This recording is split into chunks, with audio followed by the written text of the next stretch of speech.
Check, check. Does he need to move or not? No. Can you not? Dude, that's crazy. Hurry up. Hurry. You ready? Yeah. Do I look good right now? Holy kid kind of just got on the bus and ended up here, I'm not gonna lie. Cool. Your name and grade? Mason Immortal, going into my senior year. My name is Ethan Olivas, and I'm gonna be in 12th grade. You ready? Yeah. All right, my name is Aiden Moreland, and I'm going into 12th grade. My name's Caden. I'm going into senior year. My name is Marco Morales, and I'm going in my junior year. I'm Max, and I'm gonna be a senior next year. I'm Nathan Brasfield, and I'm in 12th grade, or I'm going into 12th grade. My name is Parker Deanda. I'm a senior. What were you expecting out of camp? Honestly, I was just expecting to hang out with my friends because, you know, we're texting each other and hyping each other up about it like every night before then. All right, this is before you were in the picture, Parker. I signed up for camp before Caden. All right, and then like whenever we would hang out, we'd like hype it up, talk about it, what we're gonna do, what we're planning for each night, you know, sneaking out, plots, even though we're really just gonna get caught. Like, we're not even gonna get 30 feet away from our cabin. And for like the actual gospel part, because like it is a summer camp for Christians, like I was just like coming to get a restart of my year to like try to connect with God and see what happens. You know, I came up to camp excited to see my homies and hang out. This is our last year, and I'm also excited to see what God does for me up here and how I can further my relationship with Him. I was just looking to come up here with my boys, have some fun, you know. Obviously get closer to God. Yeah, I really need it. You know, I've been trying my best down the mountain, but this is has been helping me a lot, for sure. I was honestly, because this is my first year here, I didn't really know what to expect. The moment I found out it was all grades of high school and not just the seniors, I thought it was going to be more oriented towards the freshmen and the sophomores, and the juniors and like the upperclassmen just kind of go and do whatever they want. But I'm actually really glad with how it turned out. This is the first time I've done anything like this, either camp or just church-wise, like going to a place and just staying there for a long time. But everyone here has been really inviting, and I mean, though we go to the same school, I'd like never seen any of these people ever, but they've been really cool and inviting. It's my first time, last time, unfortunately. I was just expecting it to be more fun than it actually is, focused on scripture and worship. But yeah. I don't know, like just like to get some direction, like because I've been like really involved in the church lately, but I just like want to know what's next and like you know, have just like one last year with some of my buddies up here. Looking to reconnect with God and have fun along the way. Hopefully make some good memories with close friends. What was the bus ride like? Bus ride was good. My phone was dead already, even though it was like 9 a.m. and my phone just sucks. So we were just kind of vibing, chilling, listening to music, good tunes. It was good. And then we got off the bus and it was just like hype immediately.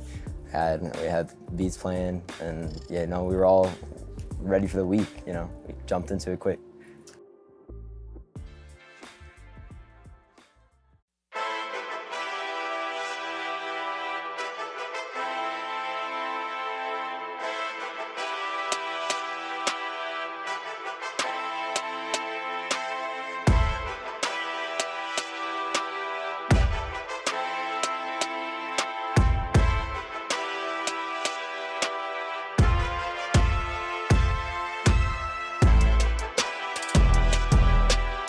I think late comp, we had the most drip because it was the first comp, and we all just like came out with a different vibe that none of the other teams had.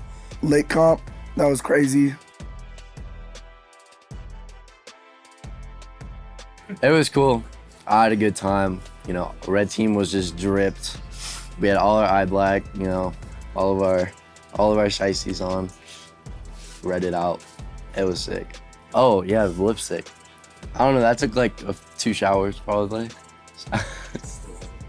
It's still kind of on me. I'm not even gonna lie. Yeah, I did like slip and slide, Space Invader, whatever.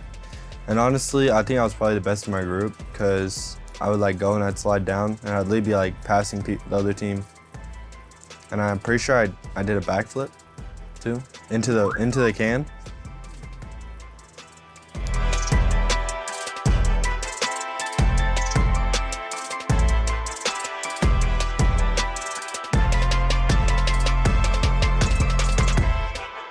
Nah, but it was a lot of fun. Like basically the main objective was just like to get like all like these little like water ball things into like the bucket, and I don't think I got hit once with a single Nerf pellet, so that was fun.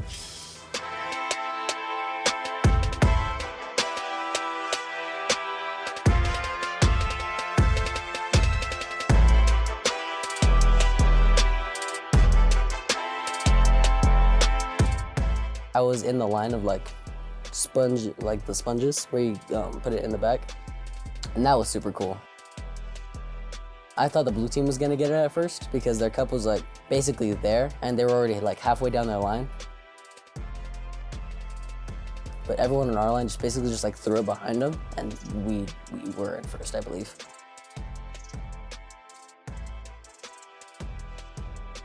The energy was there. It was, I mean, it's always there with red team, honestly, but it was fun.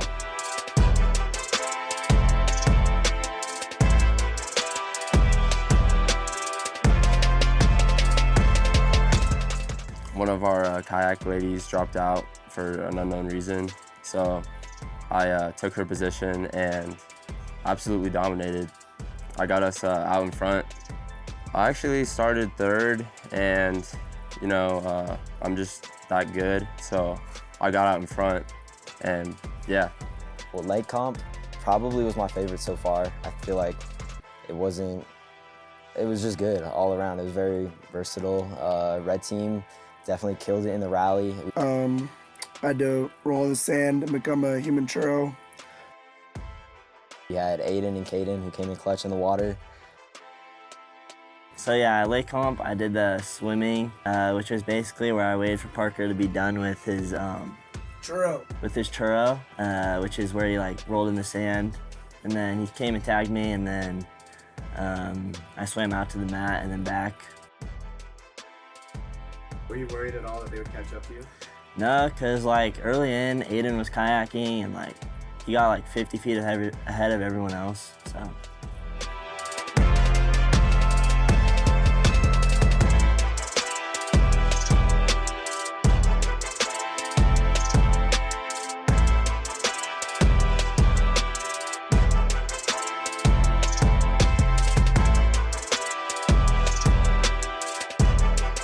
And it was just a good first comp to kick off. Even though we like didn't win it all, we won like the biggest mini game of that comp, which like showed our dominance. But then it also like exposed our weaknesses, like on being likable, because I participated in the blob comp. I'm heavy. Law-abiding citizen. He's going flying. He's gonna do flips. You know, we're gonna win this thing. Are you gonna full send it? Oh yeah. You know, the blob kind of got messed up, not calling anybody out, but we did have a skit planned and we had to change it last minute due to like last second worries, because I was gonna yell out a skit, but then we weren't sure if we were gonna be able to hear me from the blob area. So I just had Parker do it, and there's like a miscommunication, so it kind of got messed up. I sent Nick flying, and he did a was it backflip or front flip? Either or. I think like if we did it correctly, we probably would have won the whole thing, because like it would have got the whole team engaged, and then the judges would have liked it because it was like it had to do with God. I think it was rigged and like really dumb and stupid. I think that I think it was the yellow team or the blue team. I don't really remember who. They both sucked, but they just put up a flag of Taylor Swift and played the national anthem and then jumped, and she went like it wasn't really that hype, but the judges just like, can I say like, because they gave him like, okay. But the judges basically just like acted like it was from God, like acted like it was actual gospel being read. So they gave him like 10s across the board and like a 9.5. And then the moment we actually do something like coordinated and like fun, they just gave us like, I'm pretty sure one of them just gave us like a 9, and a 9.5 and a 10. So yeah, I feel like they just have that boost because, I mean, all the judges were like middle-aged women. So obviously they're gonna just gravitate towards that more and not like the pure man energy that comes off of red team.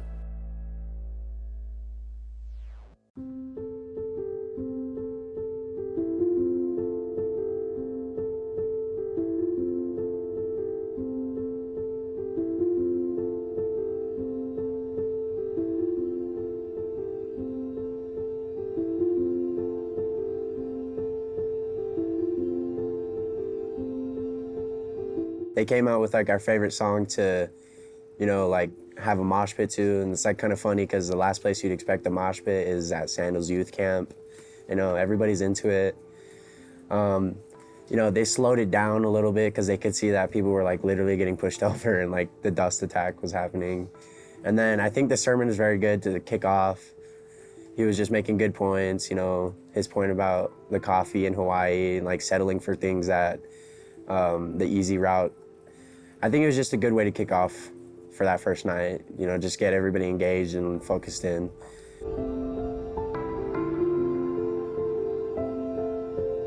And remember the original mission. It was go to the beach, get coffee, watch the sunrise. Go to the beach, watch the sunrise was not the picture. It was go to the beach, get coffee, watch the sunrise. So I'm starting to get desperate. I'm walking down the beach and I start to walk to a place and then I see it. And I go, okay, I don't want to do it, but I think I can get coffee there. And I walk in and I'm just kind of bummed already. And I open up the doors and I hear the 9 words that nobody looking for coffee at 4:30 in the morning wants to hear. Here are the 9 words I heard. Welcome to Burger King. May I take your order? Oh, it was so depressing. And I went and I got like what they would call coffee, and it was just kind of this like watered down terrible thing. But remember the mission, it was get to the beach, have a cup of coffee, watch the sunrise. You remember me sitting on the beach with that cup of Burger King coffee, that watered down cheap alternative. Ruined my whole morning. Well, later that day, I was walking with a group of people who were part of the team doing the camp. And we walked by that exact part of the beach and the Burger King. And I shared my woeful tale. I was walking down the beach and I got the coffee and I'm telling the whole story, and one of the guys who was local starts to laugh at me. And I didn't feel like that was very kind, because I was sharing a vulnerable moment. I was offering my cheek and saying, hey, this was actually a moment. I know this sounds spoiled. I know I sound like kind of on this, like saying Burger King's not that good, but it wasn't that good. And I was trying to share my whole story and I was trying to be vulnerable. He goes, no, the reason I'm laughing at you is because you were so close. I said, excuse me? He goes, you were so close. I said, so close to what? He turns my head about 1 block that way. There is a 2-story Starbucks right there. 2 stories. Like 2 stories. It was like it could have just been a single story, but it was 2 stories tall. And I'm sitting there staring at the Starbucks. And my feeling wasn't like, oh, cool, next time I'll go to Starbucks. My feeling was anger. And why was I angry? Because I settled for a watered-down, cheap alternative when I could have had the real thing. Because I settled for something so much less when the real thing was available to me. And child of God, I need you to know that if you have settled for less, the real thing is still available for you. That God says, this week, I want you to encounter the real Jesus who encounters real people in real circumstances just like yours. And what's the real thing that you can wake up to this week? It's a life of peace through Jesus. And the amphitheater is really cool. It's the most I've ever connected to God before. I was able to personally commit myself to God, which was an amazing experience. And I've talked to my cabin mates about that in our cabin time. But yeah, worship's amazing. But yeah.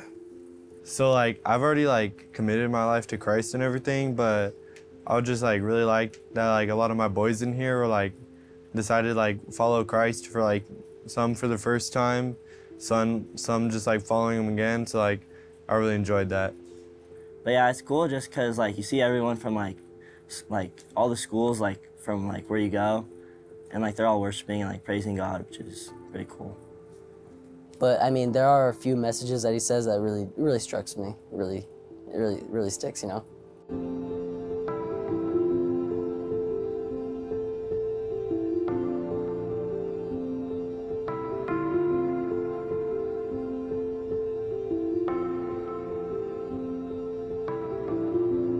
They would nail him to the cross and they would put him up there. And he would be exposed and naked and humiliated before the world. And the blood loss killed some on the cross, but what would happen for most is their lungs would begin to fill up with fluid. As they're hanging there on the cross, they would be filled with fluid, and so they would have to push up on the nails through their feet just to get one breath into their lungs. And over time, Jesus begins to die. He begins to die. He suffers and he agonizes on the cross to the point where he cries out to his Father, my God, why have you forsaken me?" If you have ever been in a place where you just feel anxious, where you feel overwhelmed, where you feel like your emotions has just consumed you, I want you to know Jesus has been there and he's been further. He knows exactly what it's like. Because in that moment, it's not just that he felt God was forsaking him, is that in the first moment of his life, he was cut off from fellowship with God the Father, experiencing the wrath of sin for him. So when it says here, by his wounds you have been healed, it means on the cross, Jesus forgave your sin. Past, present, and future. He stood in your place. He died your death. He took your penalty. And you know what the beauty of this is? When we actually receive this gospel truth, this truth, we live in freedom. We live in freedom from the fear of punishment. It's like Jesus got beat up real bad on the cross so that the next time you sin, you don't have to keep beating yourself up anymore. Jesus got naked and ashamed on the cross, completely exposed to the world so that you don't have to live under the cloud of shame anymore. And that same Jesus was cut off from the Father so that there will never be a moment in your life that you are cut off from the gracious love of God. That's the cross. That's the gospel. The gospel is that that same Jesus went into the ground, and 3 days later, to show that the check cashed, he rose up from the grave. The resurrection of Jesus Christ is what saves us. It is our hope. It is our destiny. It is our salvation. And it is what we put our trust in.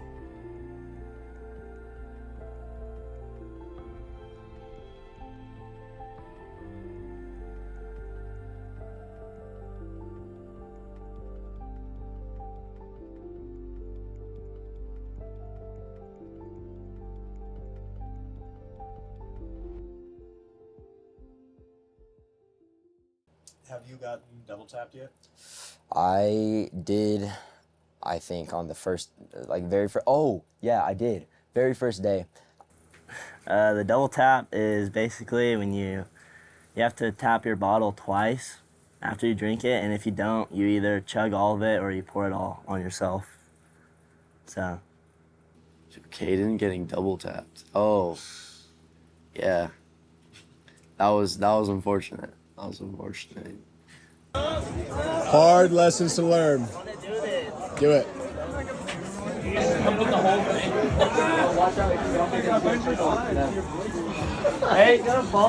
Don't. First off, his water bottle is like this big. So literally, like the moment I knew that double tap was a thing, I was only looking at him to get him with it. Right at, like, what was that? Right at dinner? You had to pour that all over yourself? Yeah, that sucked. Do I have? Wait, are you dumping the whole thing?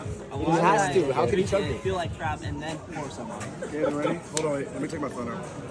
Okay. He's gonna get wet. Oh, watch out, splash zone. Splash zone. This is why we double tap. Straight up. This is why we double tap. What happened? I had the bright idea to bring like the biggest jug of water to camp. So I poured it all on me. Should have seen his face when he realized, because he was just sitting there. Brutal. Oh my God. That's a lot of water. You had way more than me. It's brutal. I chugged most of mine. That's brutal. Hey, what do we do? Yeah, double. We need to double tap. We need to double tap. It was the first time we had initiated double tap, and we're all drinking our water, and Marco pulls out one of those little squirt bottles full of flavor that you add to your water. He pulls that out, and I'm like, for fun, I squirt it into my mouth. And they even said, make sure you double tap that, and I guess I just didn't hear them, but sure enough, I set that thing down. And when Ethan said, you didn't double tap, my heart just sank, because there's so much sugar in there, so much caffeine. Your heart would probably stop if you drank it all. Thankfully, the team had mercy on me, and I just took one fat squirt into a little cup of water and just slammed it. But I'm alive and well.